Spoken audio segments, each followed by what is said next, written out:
Hey everybody, welcome back to Northernlion plays The Binding of Isaac Afterbirth Plus. We're just like rolling, basically. This isn't gonna be Keeper, it's not gonna be the Lost. Okay, it is gonna be Judas. Probably like one of the most tenuous characters to be, even more so than the Lost early, but of course, consistently a little easier once you get into the meat of the run. S22B, 9RNT. We are like, you know, we're like an egg right now. One day we're gonna hatch into a robust lizard that can, you know, use its venom to take down all sorts of prey in the Sahara Desert. But for now, you know, we're just a thin shell. We can get cracked pretty easily. We need to find a spirit heart to protect us. The spirit heart in this case is a lizard nest. Lizards lay, there's definite, snakes lay eggs, right? This is actually, you know, I make fun of people who make fun of me for not knowing things about the animal kingdom despite having a degree in biology. This is probably something I should know, but I gotta be honest with you, it's not really what you do in biology. It's like, you know, you spend a lot of time culturing plates of agar and then growing bacteria on them in different conditions. You do a few dissections and then they're like, hey, just get out of here, here's your degree. It's not so much like classes of just a teacher going, you know, lizards lay eggs, the Gila monster. God damn it. Ah! Well, like I said, our egg got cracked. Alright, we're Judas again. V7HLTW3E. You win the Keeper run. You lose the Keeper run. Or you lose the Judas run. You win the Lost run. You lose the Judas. I never should have been hit there. It's completely my own fault. But yeah, you know, I feel like that's like the same for anything. Like, I don't know, for those of you who are in college, you might be able to relate. But for those of you who haven't gone to college yet, for those of you who aren't gone to colleges yet, you know, you might be thinking about what to take. Probably not, though, because I don't know. No, not again. What the heck, dude? These enemies... They don't make them like this anymore. You know, I know that I was like that when I was in high school. I was like, what am I going to take in college? I don't know. Geez, I guess biology? Like, I like biology? What do I know about biology? You know, what do you do in biology class? Hey, you know, here's the theory of evolution. Now let's talk about the Krebs cycle, you know? You go to college for physics, you know, you're coming off high school doing all these sweet experiments with optics and, you know, elastic collisions and stuff like that. Double slit experiments. Plus the science is pretty good too, if you know what I mean. You get up there and you're doing experiments, but you're doing a lot of calculations. I must break him. JG6RTPH9. This is not me trying to dissuade you, you know, academia is cool. I mean that sincerely. I respect that I'm still in school myself. I willfully take night classes. Sometimes I get comments from, I mean, they're not in physics, as you might expect. Not too much of a cottage industry for, you know, teaching adults to do physics. Well, that's not true. Khan Academy's killing it, right? But, oh yes, Ipecac, please, let's redeem ourselves. This run's gotten off the rails already. Sometimes I have people, they go, why are you going to school? Oh, don't die on this one. They go, why are you going to school? You've already got a job. By all accounts, it's a good job. It might be the best job, depending on, you know, what you value in your life. And the answer is, I love learning. And I think more people should. Everybody, I think is in the innate human brain. You know, the human brain. The one we all got in our human skulls. And it's just like, to learn something, to commit it to memory, and actually understand a concept is like a serotonin release. I think the education system sometimes does not do a fantastic job of getting that out there, you know, because at least a lot of public schools, like the one I went to, is kind of just like, you know, glorified daycare. But yeah, it's gonna happen, I suppose, when you're in them for 900 hours a day. HP, please. Thank you. All right, don't die on this one. We got it going. I don't know why. We're already in rant territory here, but certainly we want to take Jar of Flies on a run in which we have 44 damage. Is there a Spirit Heart in there as well? Anyway, the whole point of the story is that there is no point to the story. But you might find that yourself, you know? I knew kids when I was like 12 that were like, I can't wait till I'm done high school because then I never have to go to school again. And there is something to be said about that. Although I fundamentally disagree with looking forward to that, for me personally at least. I understand it at the same time. There is something to be said for if you don't like learning in an academic environment, you might as well be working.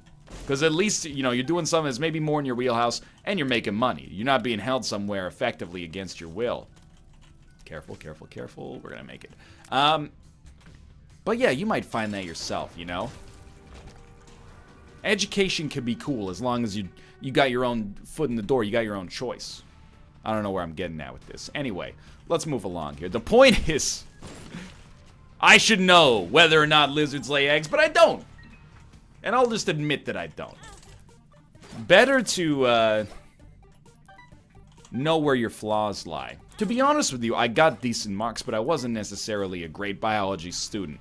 I definitely had friends and classmates that, you know, they were like, wow, I'm really interested to find out how my spectrometer results come back from that bird egg exam. And I was like, tell me, we never should have taken that, but tell me more about you, because I want to be like you. If I had watched The Jungle Book recently, I would have sang the song, but I don't know it. I'm a little nervous that I may have screwed us with like a time-delayed Loki's horns here that I didn't even think about until after I'd already picked it up. As long as we're aware of it, could this be a very strange run on which we actually want to depress our luck value? And I'm not talking about press our luck. I literally mean, do we want to depress our luck as much as possible? So if our luck stat stays low, is that what dictates whether we shoot with Loki's horns or not? Of course, the other alternatives are very obvious. Explosion invincibility, helpful. Pyromaniac, even better. You definitely take Sack of Sacks. You don't take Tear Detonator. You don't take Sharp Plug. You could stack Spirit Hearts.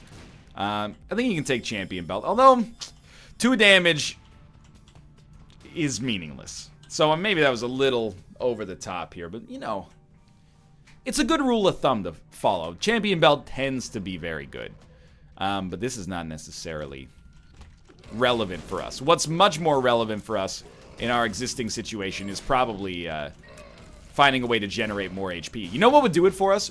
The Relic. It's kind of, it's a great item, of course. It's not like I'm saying, hey, this item is really slept on. Everyone knows the Relic's great. Once every 4 rooms, you grab a Spirit Heart. But the reason I think in particular that would be awesome for us is because we're probably never going to hit ourselves once every 4 rooms. You know, we only shoot maybe 1 out of every 10 shots right now ends up being a Loki's Horn shot. So I'm thinking, mathematically speaking, especially with flies, which, as you've noticed, are not exploding. Ooh, that could work towards a Beelzebub transformation as well. But especially if we use our flies properly, and each one of them does 94 damage, I think. Unless they don't inherit all of it for whatever reason.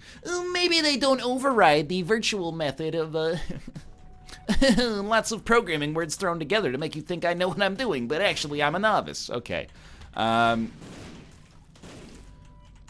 Let's see what we got going on. Oh, good stuff. The only thing that's bad about the flies is that when the flies kill an enemy, they don't generate a fly off of that kill. So it would be nice if that were different, but it would also, in this situation, basically mean that we could just have 1 fly from Jar of Flies that killed everything, because it would just recycle itself into more flies. And what I'm thinking to myself right now is the problem with that is what? Because that sounds pretty sick. But we actually had a good Loki's Horn there. Where are these pills coming from?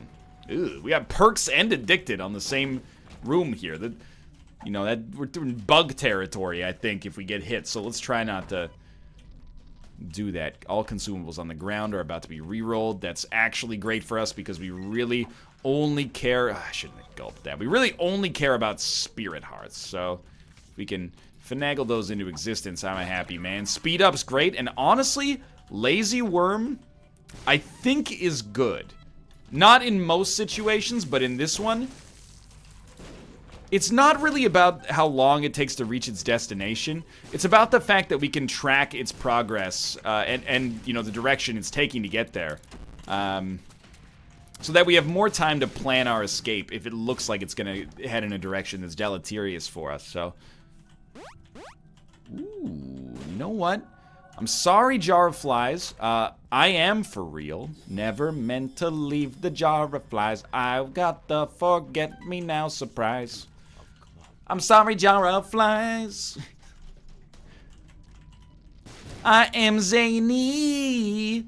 I have to take all forget-me-nows. Otherwise, I'll have a cow. Okay, well, we need to take Yara with us when we go down to the next floor.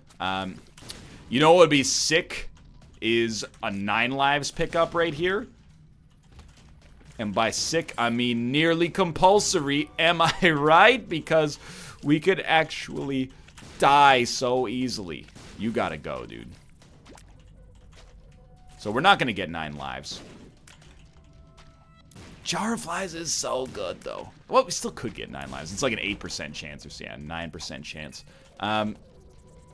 We really should take Jar of Flies, which means we really shouldn't take Jar of Flies, because this is way more hilarious, but... You know, that's... Thank you.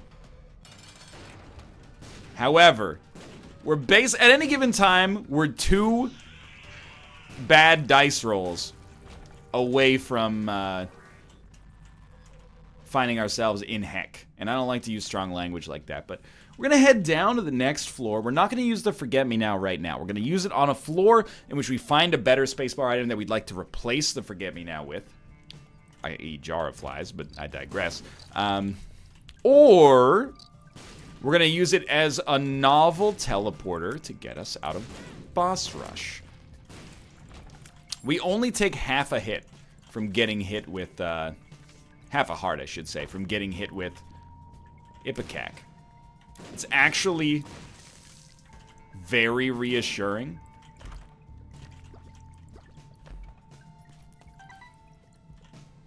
Still means Oblivion is closer than I'd like it to be. Did you guys ever realize that we're closer to the release of Bethesda's 2005 Elder Scrolls game Oblivion than the Egyptians were to the creation of the Sphinx? See, that's a joke about how... Don't worry about it. Just always online, you see, like, you know, TIL. Steve Buscemi was a firefighter. A volunteer firefighter, at least. I said it like that was an insult. Yeah, well, he wasn't a firefighter. He volunteered. He was doing it for free, which I don't respect. Oh, that's a great Balls of Steel. So what do? Check it. We drop bombs like mad because we have 99 of them instead of running into enemies. But anyway, people always say, like, we're closer to the reign of Cleopatra than Cleopatra was to the building of the pyramids. It's a cool thing to keep in mind, you know, because when people look back on history, I think they tend to see it as like a flat... They see it as a photograph instead of a video, you know? They see it as a static image instead of a moving picture that has, you know, time is a scale that's important in telling that story, but... Obviously, that's not the case. Dude, I'm actually hopeful that -1 luck is meaningfully good for us. It sounds ridiculous,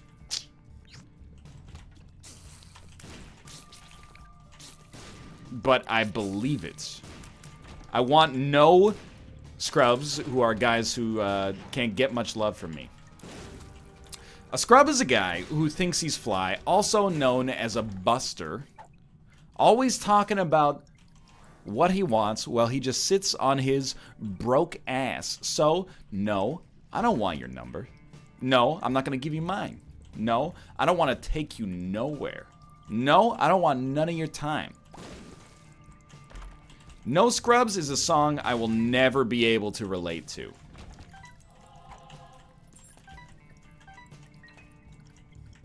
I mean, I'm having a bit of a crisis right now in realizing that. I never really liked No Scrubs as a song. It's not because I found it offensive.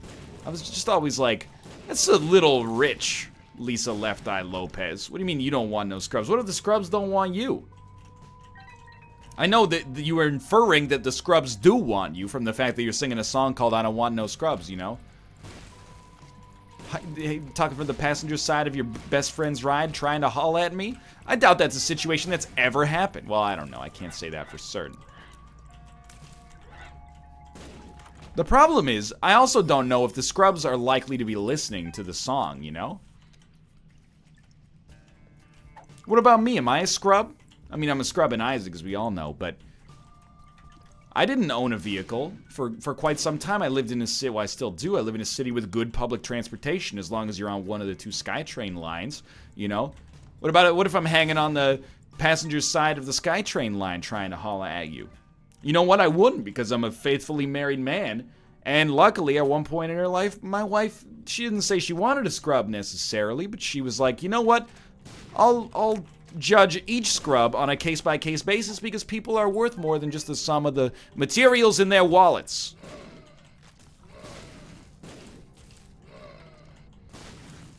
I think that's a bad message. I always thought it was very brazen, and by always, I mean I literally just thought of this, but don't you think it was pretty brazen? That on the first single from that album, TLC said, I don't want no scrubs. Scrub is a guy who can't get no love from me. I.e., fuck poor people. And then the second one was about the media making you feel like you're inadequate. That's a song by the name of Unpretty. You can buy a hair if it won't grow. You can fix your nose if he says so. You can't have it both ways, TLC. The message cuts is artificial. First one is like, hey, buy a car, then you can ask me out. Second one is like, don't let the media tell you you're not beautiful. That's not a fair 1-2 punch. Very tonally dissonant, and quite honestly, I don't know what to believe anymore. Lisa Left Eye Lopez, she's the L. I don't know, she's got to take an L on that one. Who's there's Chili, and then T, who's the T from TLC? TLC. Give me a second. No, TLC group. Tion T-Boz Watkins. That's right. Lisa Left Eye Lopez and Rosanda Chili Thomas. I know that Lisa Left Eye Lopez has, you know, subsequently passed away. I don't mean to besmirch her memory at all. I'm just saying the song, I mean, first off, they're like 17 years old at this point. We can dispense with the notions of being offended on TLC's behalf for their magnum opus here. We on Dank Depths 1. Okay. So we do have a great deal with the Devil Chance here. I'm just saying. That's like if Christina Aguilera's first single from her 2003 album Dirty was Dirty, and then her second single, which in this case was You Are Beautiful, no matter what they say. You know, if the second single had instead been called Extremely Clean. Oh, that's dangerous. That's the situation that we have here. I don't want Whore of Babylon right now. It's too dangerous. You would be concerned. Well, not concerned. You would be confused. You'd be like, which is it, Christina Aguilera? Dirty or Extremely Clean? I can't take you seriously.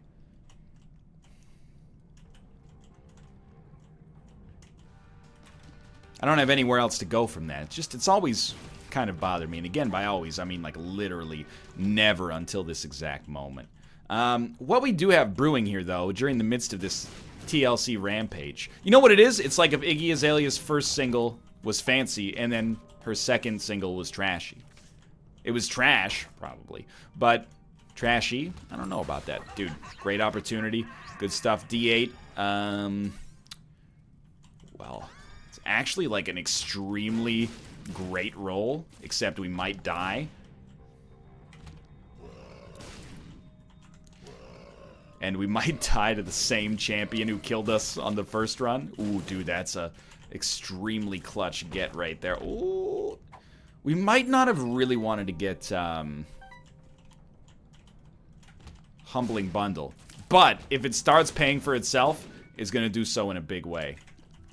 So we're on Dank Depths 1. We're a little ahead of schedule. Here's the game plan. First, you go in, get all the stuff, go to Boss Rush, take an item from Boss Rush, Forget Me Now.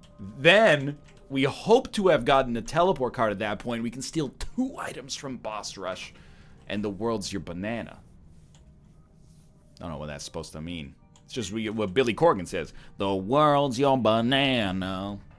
Doody booty booty booty. Maybe that's where my musical prowess lies. Emulating the talk box from Bon Jovi's magnum opus, Living on a Prayer. You ever feel like if you were like the bassist in a band, and would you ever let the main singer name the band after him? Or her, for that matter. Seems like kind of a crap deal, right? You know, I don't want to be a part of Van Halen. What is it? You've got 4 people here. We get to be on your name, you know? Kickstart Your Heart. Oh, that's Motley Crue. It's a different band. Might as well jump. You know, it's not anything without the... That's Panama. You know, you get the idea. The point is that I don't know what I'm talking about when it comes to a lot of 80s rock. But she was a fast machine, and she kept her motor clean. I know that much for a flippin' fact, buddy. How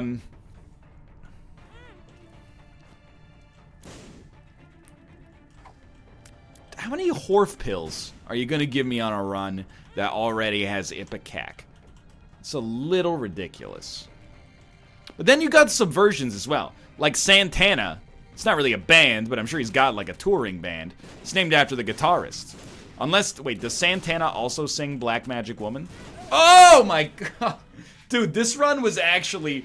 I think my brain just broke halfway through this ridiculous Judas series here. I'm going to call it with 3 losses, but thanks for watching. Hope you've enjoyed the episode. If you did, click the like button. Helps out a great deal. Of course, subscribe if you want to see more in the future. But for now, thanks for watching. When it rains, it pours, man. I'll see you next time.